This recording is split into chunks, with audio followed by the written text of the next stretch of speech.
Avez-vous déjà reçu l'appel de Dieu pour une mission ou une tâche particulière? Esdras et Néhémie l'ont reçu. Alors nous allons en discuter dans une étude qui s'appelle L'appel de Dieu. Pour cela, je reçois deux pasteurs, pasteur Gaston Fernoc, bonjour, ainsi que pasteur Mathieu Fury. Bonjour. Et chers internautes, je suis ravie de vous voir. Nous allons commencer cette étude par la prière. Si vous voulez bien vous joindre à nous, c'est le pasteur Fernoc qui nous conduira en prière. Merci Seigneur pour ce temps d'étude que tu nous donnes.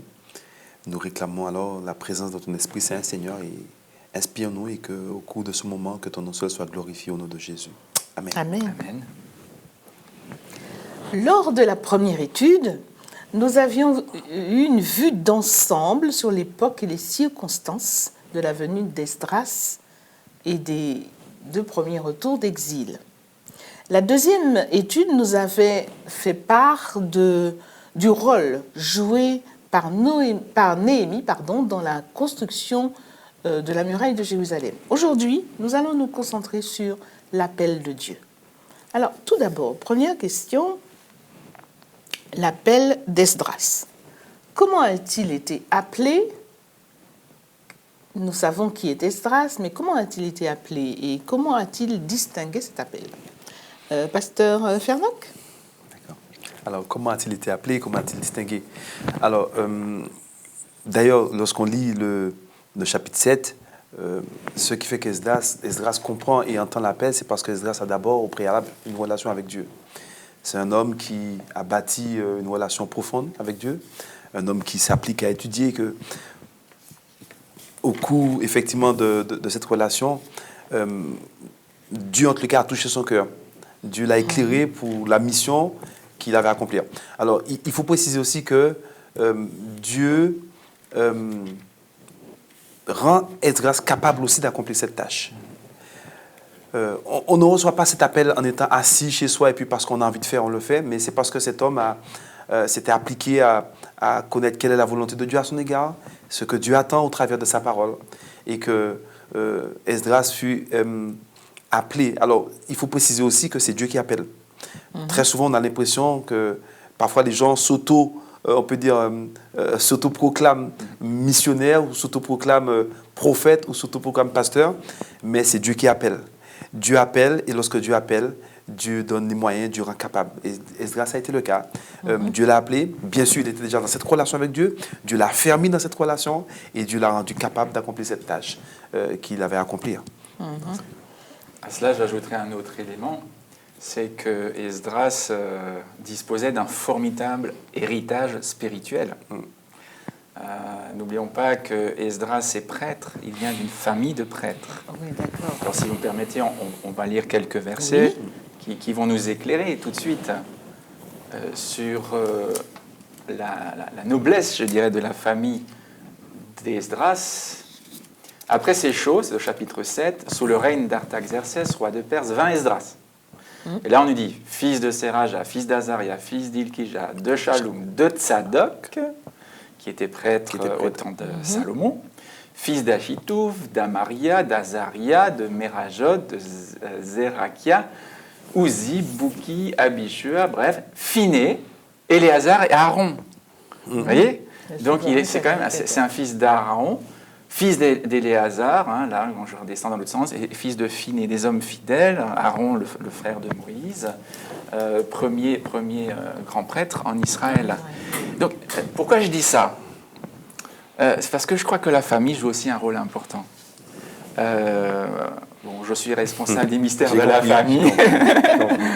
Donc voilà, je tiens à cette touche particulière pour dire que je pense qu'il bénéficie aussi de la spiritualité de son père, de ses ancêtres, qui sont, je le suppose, pour la plupart des hommes de foi.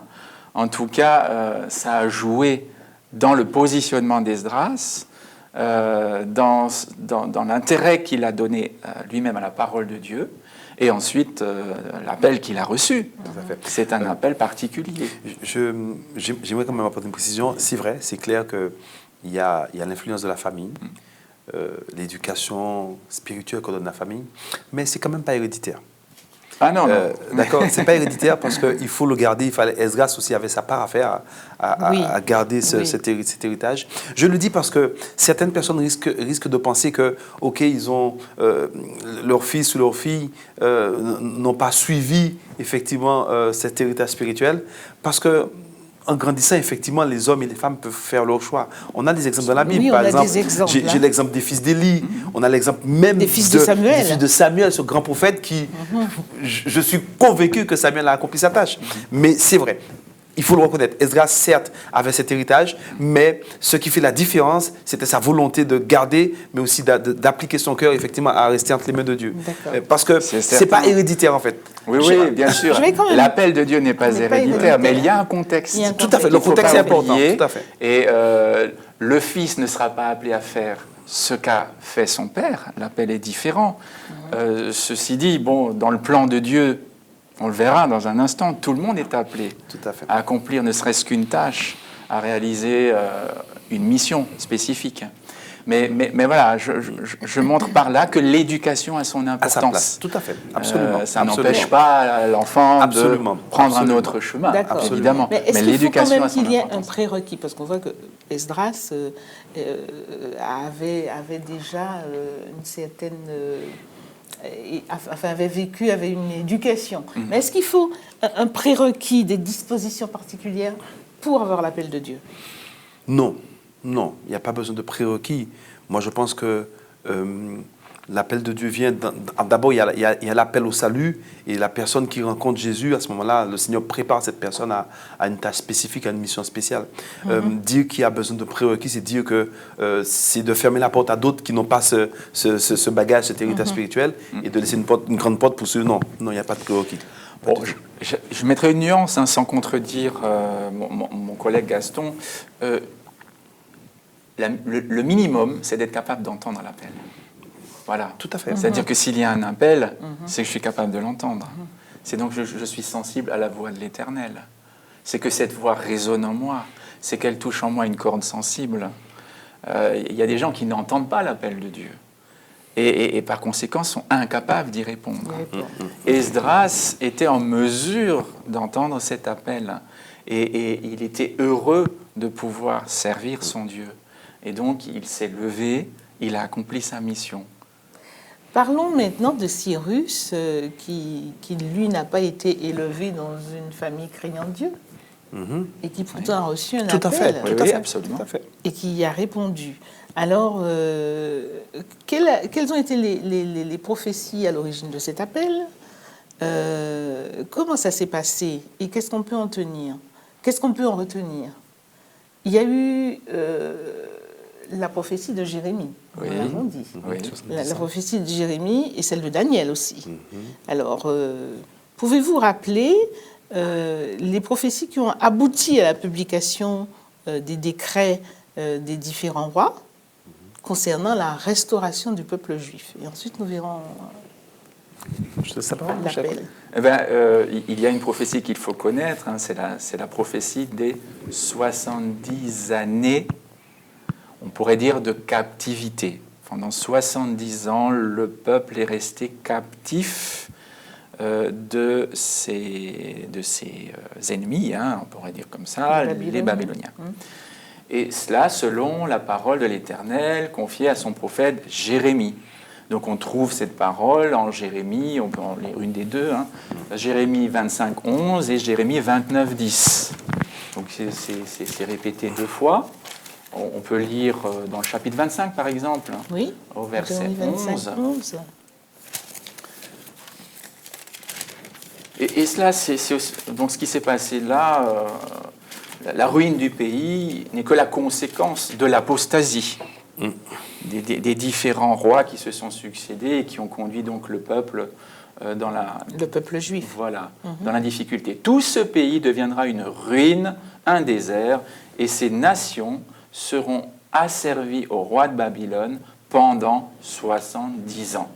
Et après, la suite, mais lorsque ces 70 ans seront accomplis, je châtierai le roi de Babylone et cette nation, formation chaldéenne, dit l'Éternel, à cause de leurs iniquités. Je punirai le pays des Chaldéens, j'en ferai des ruines éternelles. Bon, là. Dieu va briser le bâton dont il s'est servi pour, d'une certaine façon, corriger, éduquer son peuple.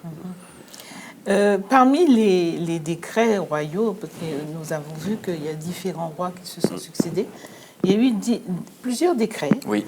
Et ces 70 années prennent fin en 538 avant Jésus-Christ. Alors on peut se dire, mais quel est le point de départ? Le point de départ pour moi, c'est la première attaque de Nebuchadnezzar, à savoir vers 606-605 avant Jésus-Christ. C'est-à-dire que c'est à ce moment-là que le royaume du Sud a été asservi à Babylone. 606-605 avant Jésus-Christ. Vous retirez 70 ans, vous arrivez en 536. 536, c'est grosso modo lorsqu'Esdras arrive sur place. Pardon. Non, Zorobabel. Je confonds. Esdras, c'est plus tard. C'est Zorobabel et Josué qui arrivent sur place avec un contingent de 50 000 personnes et donc commencent à rebâtir le temple. Voilà. C'est ça. Alors on pourrait prendre aussi une autre mesure en disant on part de la ruine du temple jusqu'à sa reconstruction. Là aussi on a 70 ans, c'est intéressant. C'est-à-dire que le temple a vraiment été détruit en 586 et il sera finalement reconstruit après l'édit de Darius en 520. Donc c'est 520 l'édit de Darius, 4 ans après en 516-515. Donc on part de 586, on enlève 70 ans, on arrive en 516. Donc que l'on prenne pour mesure, je dirais, la ruine de Jérusalem et le début de sa reconstruction, ou la ruine du temple et la fin de sa reconstruction, eh bien on a toujours 70 ans. Donc voilà, Dieu a respecté sa parole. Voilà. Donc il y a cette partie qui concerne la reconstruction du temple, effectivement, à partir de 536, mais il y a aussi ce que la prophétie aussi fait mention de la restauration de Jérusalem, et qui aura pour point de départ de l'édit d'Artaxerxès en 457. À partir de là, effectivement, Esdras va quitter Babylone pour aller à Jérusalem, et Jérusalem, ils vont avoir une certaine autonomie administrative. Et à partir de là, effectivement, il y a une autre prophétie de 70 ans, 70 semaines, 490 ans, qui va aboutir en l'an 34 de notre ère. Et cette prophétie aura pour point de départ, effectivement, à partir de 457 avant Jésus-Christ, à partir de l'édit d'Artaxerxès, qui, à mon avis, c'est un décret important, qui compte beaucoup, puisque à partir de 457, c'est le point de départ des 70 semaines ou des 490 années fixées, comme dit Daniel, sur le peuple juif, c'est ça. Et à partir de 457 aussi, c'est le point de départ des 2300 soirs matin, 2300 jours, 300 années de Daniel aussi, qui aboutit en 240. Bon, je pense que nous allons voir tout cela après, parce que nous n'allons pas trop embrouiller nos internautes. Ce sont des prophéties très intéressantes, mais qui demandent beaucoup plus de temps pour l'étude. Ce que je voulais souligner surtout, c'est que ces différents rois, même s'ils n'ont pas été de fervents croyants et de fervents pratiquants de la parole de Dieu, eh bien, ils ont reçu un appel de Dieu et ils ont accepté, ils se sont exécutés. En ce qui concerne Néhémie, qui était-il? Comment a-t-il reçu cet appel? Tout comme Esdras, je dirais que Néhémie était un passionné de Dieu, n'est-ce pas? Et je reviens sur l'appel. Il reçoit l'appel parce qu'il est passionné de Dieu. Il reçoit l'appel parce que il aime Dieu. On ne peut recevoir cet appel à servir ou avoir un ministère particulier parce qu'on vit quelque chose avec Dieu. D'accord? On ne reçoit pas l'appel sans avoir d'abord accepté l'appel du salut. Est-ce qu'on est d'accord? Oui. Comme Esdras, Néhémie a reçu cet appel parce qu'il est dans une relation de salut, une relation d'amour avec Dieu, et son cœur est disposé à entendre Dieu. Comme tu disais, eh bien, son cœur est disposé à entendre la voix de Dieu lui parler. La voix de Dieu de donner cet ordre d'accomplir cette tâche, cette mission. Donc, comme Esdras, effectivement, c'est un homme qui aimait Dieu, un homme loyal, un homme fidèle, un homme avec une foi authentique et qui vivait quelque chose de fort avec Dieu. Et ce qui est intéressant, c'est qu'il porte un nom théophore, c'est-à-dire dans lequel on retrouve le nom de Dieu. Tout à fait. Néhémie. Oui, Yah, derrière. Yah. Le I-E signifie Yahvé, c'est une contraction de Yahvé. Et Néhémie veut dire Dieu est notre consolation. Dieu nous console. Hein. C'est intéressant. Son nom, c'est un message d'espérance. Et là aussi, le responsable du ministère de la Famille a peut-être une piste intéressante, à savoir de qui a-t-il reçu ce nom-là?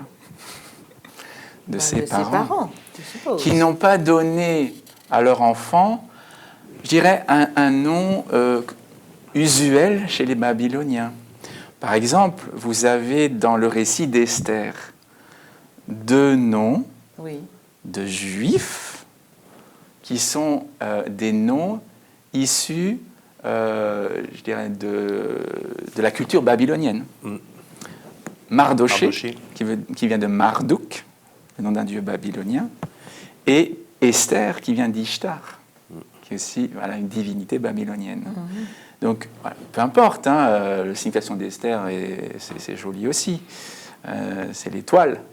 Mais, vous voyez, il y a eu une assimilation qui s'est faite à travers les prénoms.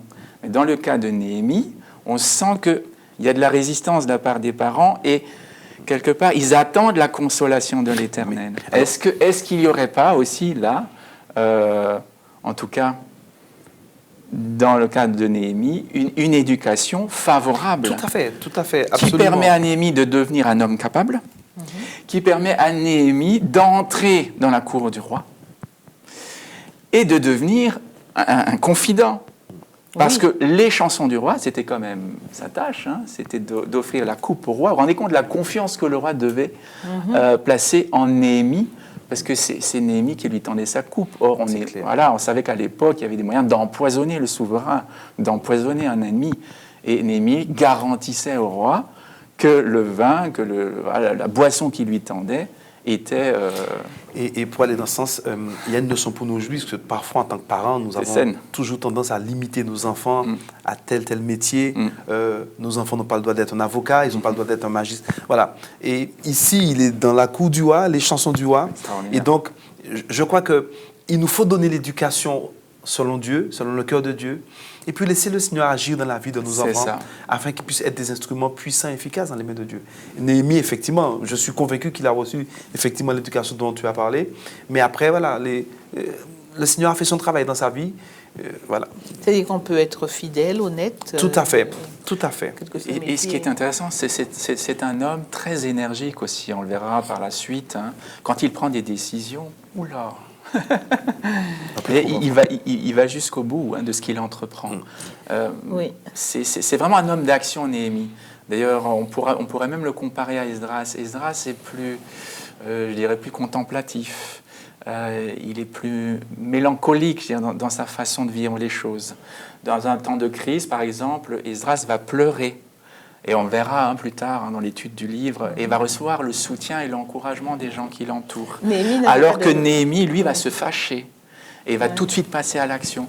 Ils ont des tempéraments différents. Mais Dieu se sert de chacun. Néhémie n'avait pas de fonction sacerdotale. Néhémie n'avait pas de fonction sacerdotale, c'est certain. Je relève dans le verset, au chapitre 2, concernant Néhémie. Oui. Chapitre 2, verset 8, à la fin, « Le roi me donna ces lettres, car la bonne main de mon Dieu était sur moi. » Exactement comme pour Esdras. Tout à fait. Ils étaient certains, l'un et l'autre, d'être conduits par Dieu. Ils étaient capables, d'une certaine façon, de voir l'invisible. C'est des hommes qui marchaient par la foi. Et d'un côté, on a un homme qui est versé dans la loi, qui est capable d'interpréter la loi, qui la met en pratique, qui l'enseigne.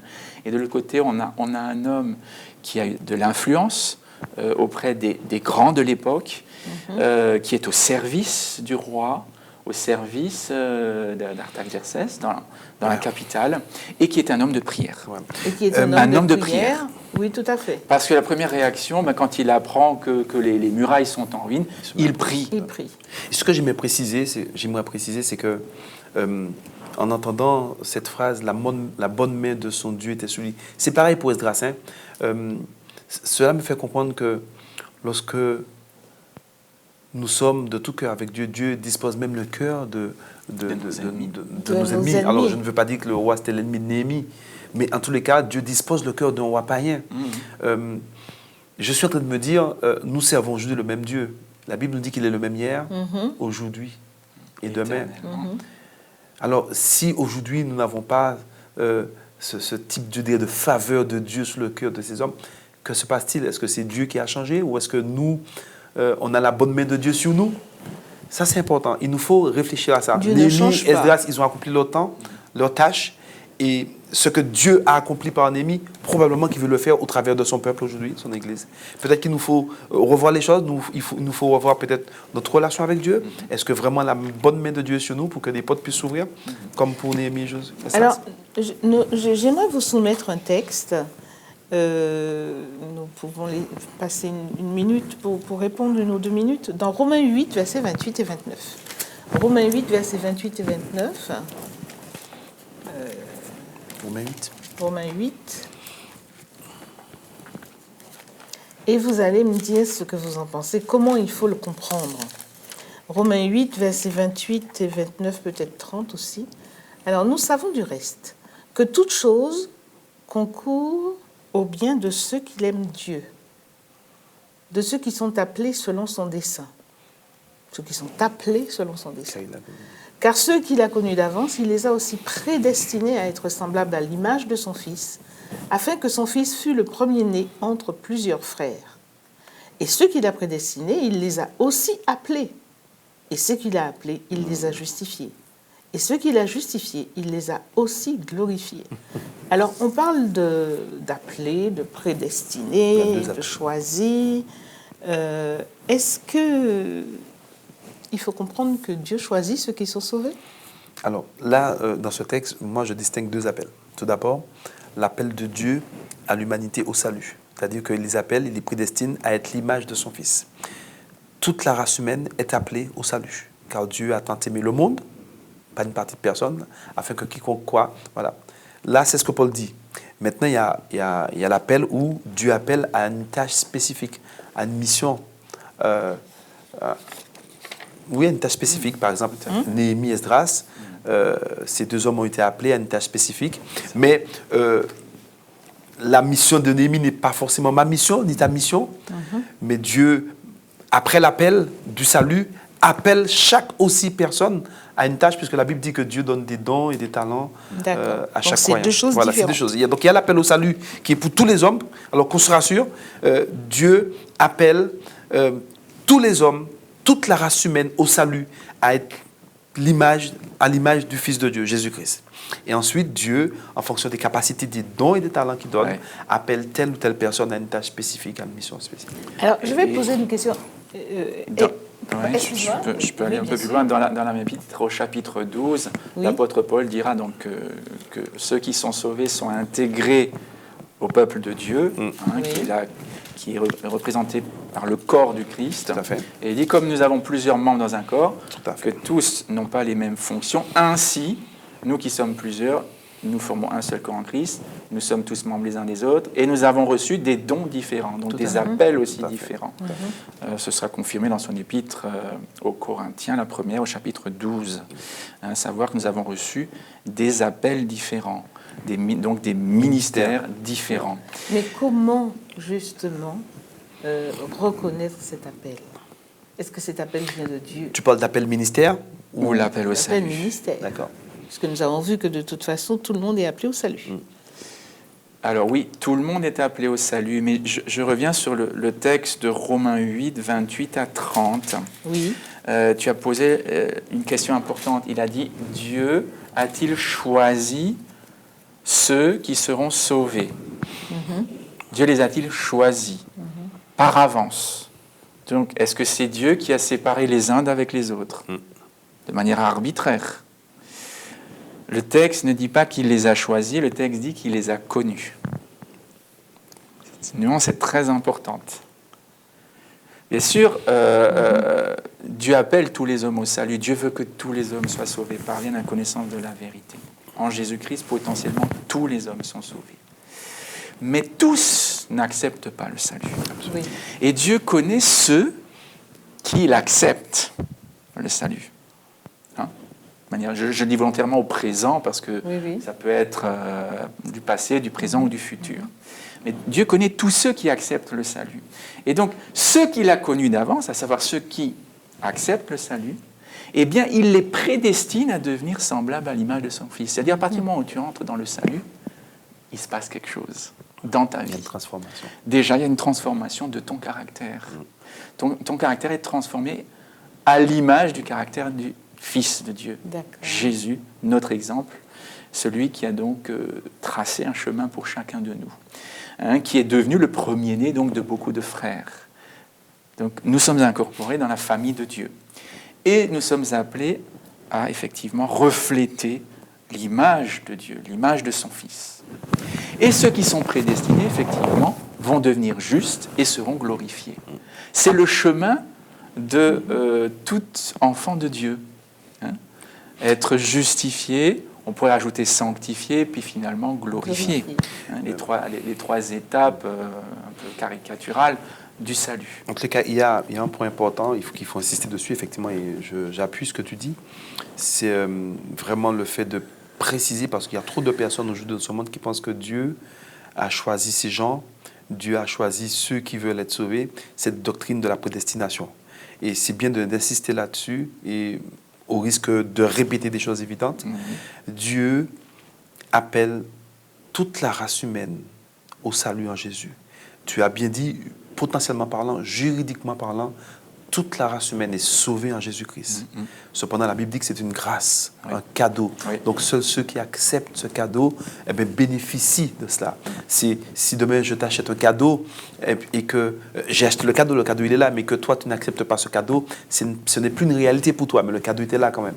Donc voilà, il faut bien le préciser pour que personne ne puisse se sentir exclu de l'appel au salut de Dieu. Et ça, c'est important. Et la fonction, oui. C'est l'appel à la fonction, donc. Alors là, justement, l'appel à la fonction est inclus dans l'appel au salut. D'accord. C'est-à-dire, une fois que tu as été appelé au salut, tu reçois aussi une mission.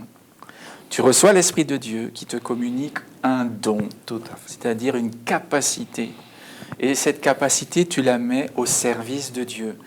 Et on peut trouver probablement cet appel à servir de Dieu dans la notion de glorification. Bon, j'interpréterai la fin du verset 30 de cette manière-là. Donc, ceux qui les a justifiés, il les a aussi glorifiés. Il a fait d'eux un sujet de gloire. Pourquoi ? Parce qu'ils pèsent lourd à ses yeux. Ils ont de l'importance à ses yeux par le fait qu'ils sont à son service. Derrière la notion de gloire, il y a cette notion d'honneur. Et Dieu honore ceux qui l'honorent. Donc Dieu honore ses serviteurs. On pense à la parabole dans laquelle Jésus met en scène un maître qui félicite ses serviteurs en disant « C'est bien, bon et fidèle serviteur ». Et là, le maître glorifie son serviteur. Et c'est une gloire, je dirais, de pouvoir servir Dieu en toute humilité. C'est Dieu qui donne la capacité, on l'a vu. Hein. Donc, on se glorifie en Dieu. Je suis obligée de vous arrêter parce que, malheureusement... C'était donc le cas pour Esdras et Néhémie. Mais je voulais juste apporter une précision sur l'appel au ministère. Il n'y a pas de ministère plus élevé que d'autres. Trop de personnes pensent que parce que je ne suis pas dans tel poste, eh bien, voilà, je me sens inférieur. Non, l'appel au ministère, nous sommes tous au même niveau, mais Dieu appelle chacun à une tâche spécifique. Dieu a donné des dons pour ça. C'est un corps. De même que mes pieds ne voudront jamais prendre les places de mes mains. Voilà, chacun fonctionne pour l'édification du corps du Christ. Donc, il faut bien le préciser pour que les gens puissent bien comprendre qu'il n'y a pas de ministère plus élevé que d'autres. C'est ceux qui ont des ministères avec de fortes responsabilités, il faut le reconnaître, mais néanmoins, tous, l'objectif, c'est pour l'édification du corps du Christ. Et je dirais pour terminer que quand Dieu appelle, il qualifie. Il qualifie. Amen. Voilà. Et bien, ce sera le mot de la fin. Merci infiniment. C'est déjà fini. Oui, c'est déjà fini. Merci infiniment. Il y a beaucoup de choses à dire, mais malheureusement, le temps est arrêté. Je vous remercie de nous avoir suivis. À une prochaine fois pour une autre étude. Au revoir.